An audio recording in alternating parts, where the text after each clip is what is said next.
Welcome back to Wave of Docker. Got another series preview for you today. Orioles take on the St. Louis Cardinals from Monday, May 20th to Wednesday, May 22nd in St. Louis. Orioles just won 2 out of 3 from the Seattle Mariners. This is the start of, I think, the toughest stretch so far in the season. We only have 2 off days between now and July 1st. A lot of grueling baseball ahead of us. We are currently 29-15. 2 games back of the 33-15 New York Yankees. They have, the advantage of playing 4 more games than us, which is really funny, but they just, completed a really tough stretch, similar to the one that we're about to go through. Like I said, two off days between now and July 1st. Cardinals are 20-25, third in the NL Central. So, let's take what we can get here. I know we've had issues with playing down, I think, this season. We played well against every team this year. No team has really walked, come into Camden Yards, or we haven't really gone into there, and, we haven't really gotten embarrassed by any team so far this year.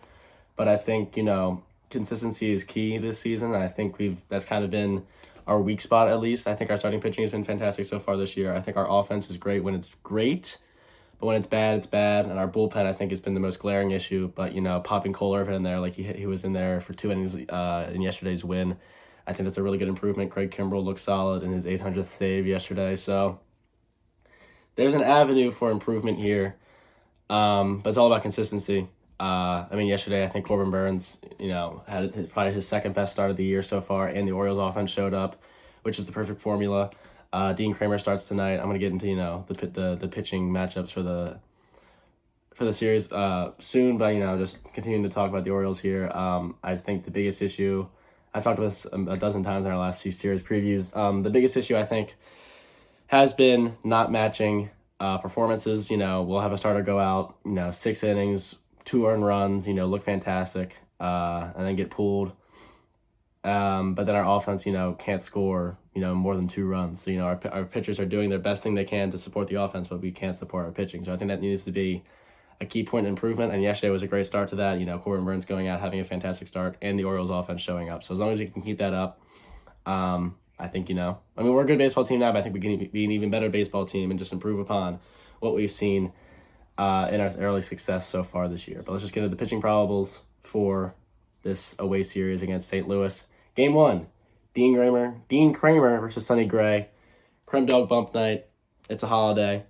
I'm excited. I love Dean Kramer. He hasn't started in 8 days, which has been ridiculous. I've been missing this guy.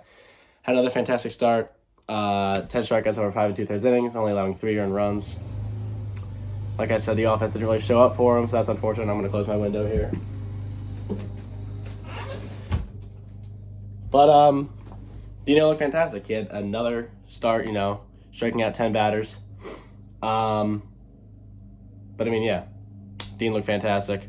Like I said, we need to match performances. I think Dean has honestly been probably our second most reliable starter this year, I think. Like I said, only had that one blow-up start against Milwaukee, but besides that, he's just been going out there, going deep into games, and putting the offense in position to win. And I love Dean Kramer, so obviously I'm biased. But I think you can argue that he's been the second most reliable starter. His ERA may not dictate that, but that's a counting stat. It's a visual stat. He's going out there and he's doing good things for this baseball team, and I love him. Sonny Gray, 5-2 with a 3.05 ERA over 41 1/3 innings. Also has 53 strikeouts to only 8 walks. He's done a great job going deep in the games. 6+ innings in 5 of his 7 starts. What does it even say? Oh, one of St. Louis's many old aces. Yeah, they signed a bunch of old heads this offseason. And, Sonny Gray was fantastic last year. I think he was, top 3 in Cy Young voting in Minnesota. He looked great last year, and he's looking great this year.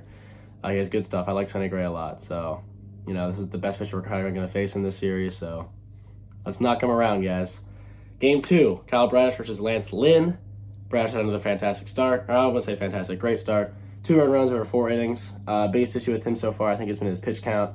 He had, 93 pitches through 4 innings last game. It was ugly. He had a lot of long innings. While he was able to limit damage, I was at that game on Wednesday. It just, get a tough time, a lot of long at-bats, pitch, I think Bo Bichette had, a 10 pitch at-bat. A lot of pitches were getting fouled off. A lot of batters were battling against him. Even in his first start, he had that really long first inning, but then locked in for the rest of them. If he can keep down that pitch count, he's only gone, I think, 5+ innings once in his 3 starts. So if we can get him to, go 6 or 7 innings, that'll be huge boost because his stuff looks great, and he's Kyle Bradish, so I obviously trust him going out on the mound. So, if he can go deeper into games, that's a big plus, obviously. Lance Lynn, 1-2 over 9 starts, 4.17 ERA over 45 and 1/3 innings. Only going to be on 6 innings in 1 start, allowed 4 earned runs in 3 straight of his last 3 starts. What do I say here? The old hardballer has been mediocre. Lynn's kind of had a rough go of it over his last few years. He had a fantastic 2021.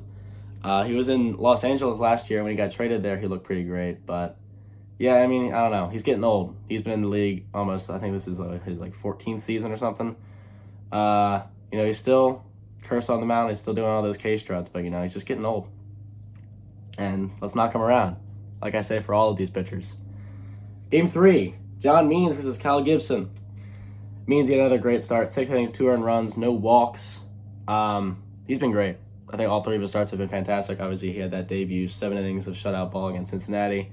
His second start, he did give up 4 earned runs. But the Orioles have won all 3 of his starts. And his last start, Orioles won again. I think he's just been great. He's kind of gone under the radar, I think, in terms of just in general, and the outside looking in, as I think a lot of non-Orioles fans and just analysts are kind of you look at our top guys, like Grayson, Corbin Burns, Kyle Bradish, but then you see John Means is having these consistent, fantastic performances, and he's been here a while, so I think he's kind of been going under the radar, which is great, because it's just another great pitcher of ours. But yeah, John Means has been great. I'm happy to have him back. Kyle Gibson, 3-2 over 9 starts, 4.09 ERA over 55 innings. He's been feasting. 6+ innings in 8 of 9 starts, 5+ in all 9. He's doing Kyle Gibson things. He's been a reliable workhorse for this aging team. He's an innings eater. That's what he's gonna do. He's gonna go out there and he's gonna go deep into games. And I miss Kyle Gibson. He was a great clubhouse guy for us last year. A guy you could go out there and he was gonna give us a good 6 or 7. I remember distinctly that 8-inning game against Toronto in August of last year. That was a great start from him. I miss him. I miss Adam Frazier. I miss last year's team, but I like this team a whole lot more. I don't know, the vibes with this 2024 team are just different, but obviously the 2023 team has a massive place in my heart, but I'm excited for this year a lot more. But I digress. Kyle Gibson looked good so far for St. Louis, but that's the pitching probables for this game. I already went over what I expect to see over this stretch. Just consistency, like I said, linking up those performances. If our pitchers are doing good, our offense should also do good because our offense is capable of great things. We saw it in the Seattle series. Besides that Saturday game was kind of, but Friday our offense looked great. I think Sunday our offense also looked great. Cedric Mullins getting back into the swing of things. Colton Kelzer, he had that rush, but he's getting back into the swing of things. Austin Hayes has also looked great. The top to bottom, this lineup can be pretty dangerous offensively. But go O's, huge stretch coming up. I have no classes, so I'm going to be locked in.